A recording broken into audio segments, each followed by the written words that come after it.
பேய் இருக்கா? பேய் இருக்காங்க நாட்டுல? பேய் இருக்கா? சுடுகாடுக்கு வந்து பேய் இருக்குன்னு சொல்லியிருக்காங்க. நான் அதுக்கு சுடுகாடு சொல்லியிருக்கேன். என்ன தப்பு?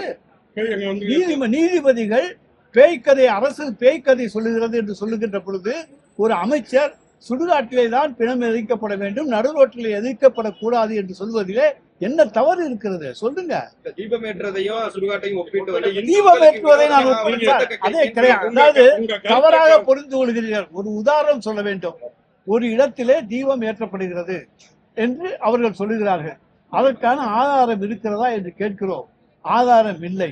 ஆனால் நீதிமன்றம் தீபம் ஏற்ற வேண்டும் என்று சொல்லுகிறது. அப்பொழுது நாங்கள் என்ன சொல்லுகிறோம்?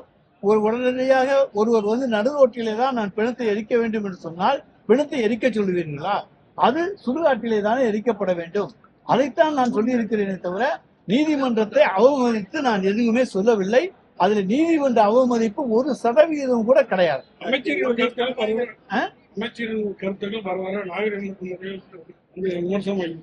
நான் எந்த நாகரிகம் எல்லாம் பேசினேன் சொல்லுங்க. அதாவது ஒரு இதுக்கு உதாரணம் சொன்னோம்னா வேற எந்த உதாரணத்தை சொல்ல முடியும்? நடுரோட்ல எரிக்காதையான்னு சொல்லு அப்படின்னு நான் சொல்ற போது அது அநாகரிகமா? சொல்லுங்க. நான் என்ன அநாகரிகமாக பேசுகிறேன்?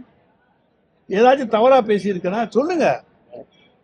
விளக்கேற்றுறதுக்கு கடைசி வரைக்கும் அனுமதி கிடைக்காது சார். அந்த இடத்துல விளக்கே ஏத்தலைங்கிறோம். அப்புறம் அதுக்கு அனுமதி கிடைக்காதுன்னு சொன்னா எதுக்காக புது இடத்த நீங்க தேர்ந்தெடுக்கிறீங்க? அப்ப நாளைக்கு சொல்லி திருவண்ணாமலையில இந்த இடத்துல தீபம் ஏற்றக்கூடாது, வேற இடத்துல போய் ஏற்றணும், அருணாசலேஸ்வரர் கோயில் உச்சியில ஏற்றணும்பீங்க. கேட்கறதையெல்லாம் கொடுத்துட்டு இருக்க முடியுமா? இது இந்து சமய அறநிலையத்துறைக்கு ஆளுகைக்கு உட்பட்டது. இதை நாங்க முடிவெடுக்க வேண்டியது அவங்க. இப்ப நீதிமன்றம் ஒரு தீர்ப்பை சொல்லி இருக்குன்னா தீர்ப்புக்கு கட்டுப்படணும். அது கார்த்திகை தீபம் வர்ற வரைக்கும். அதுக்கு முன்னாலே நாங்க உச்ச நீதிமன்றம் தீர்ப்பு வாங்கியாச்சுன்னா அதை பத்தி கவலை இல்லை. நிச்சயமாக நல்ல தீர்ப்பு வாங்கி விடுவோம். விரைவில் நாங்கள் நிச்சயம் உச்ச நீதிமன்றத்துக்கு